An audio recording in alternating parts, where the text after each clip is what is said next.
The topography of recovery, closing a raw archive of Phase 1. At day 182 of my 35-year weed detox, I officially closed the book on Phase 1, completing a massive 26-week baseline extraction and proving that long-term cognitive restoration is a purely topographical reality.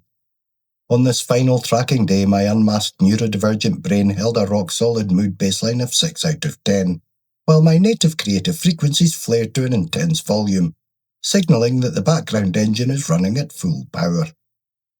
Here is why the map of post-acute cannabis withdrawal is defined by terrain rather than a strict timeline, how an ordinary steady day represents the ultimate victory over 3 decades of substance dependency, and how the completion of this raw data archive sets the stage for the high-velocity creative launch of Phase 2. The final daily dispatch. We have officially hit 0 on the countdown clock. Yesterday, day 182 marked the final active tracking day of an unbroken 26-week macro milestone.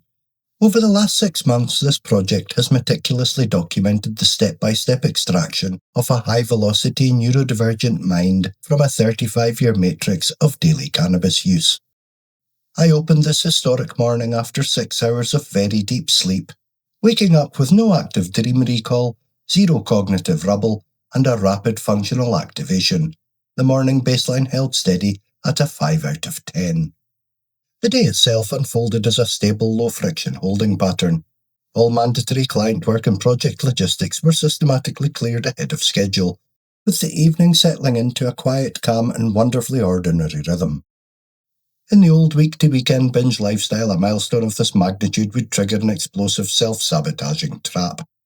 The subcortical brain, desperate to mark a massive achievement, would hijack the moment, demanding a high-volume chemical celebration that would instantly shatter months of progress.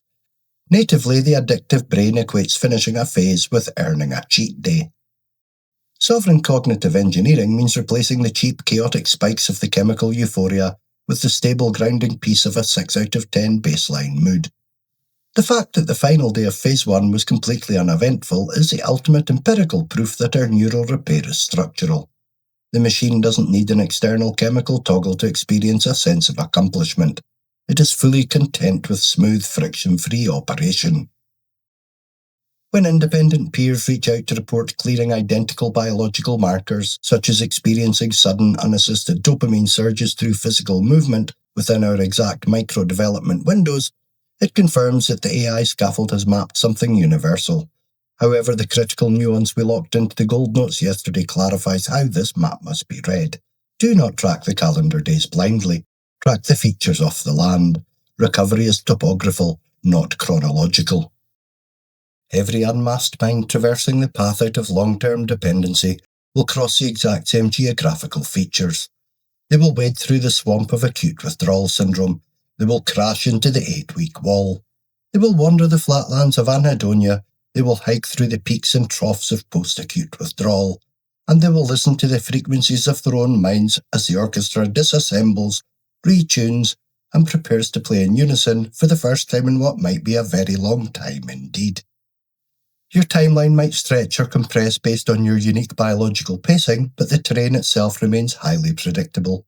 By charting the exact contours of these cognitive valleys, we have built a transferable, repeatable framework that allows others to anticipate the obstacles, protect their energy reserves, and safely navigate the terrain without a single relapse. The definitive signal that the machine has successfully transitioned out of its defensive repair mode arrived during the quiet evening hours. The internal creative frequencies grew immensely loud. This distinct mental hum, the continuous background carrier wave running inside our unmasked architecture, flared up at an exceptional volume without causing any anxiety or cognitive friction. This represents a perfect neurological handoff. Tier 3 is fully active. Subcortical background processors are running hot, signifying that the neural pathways are fully optimized, hardwired, and primed for heavy deployment.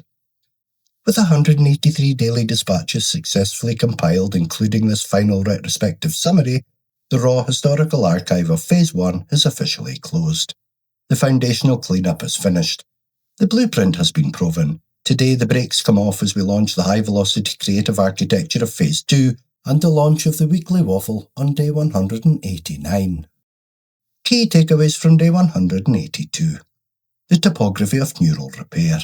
Long-term cognitive recovery follows a predictable geographical landscape of mental troughs and structural reboots, meaning you must track the features of your internal bioweather rather than a calendar date.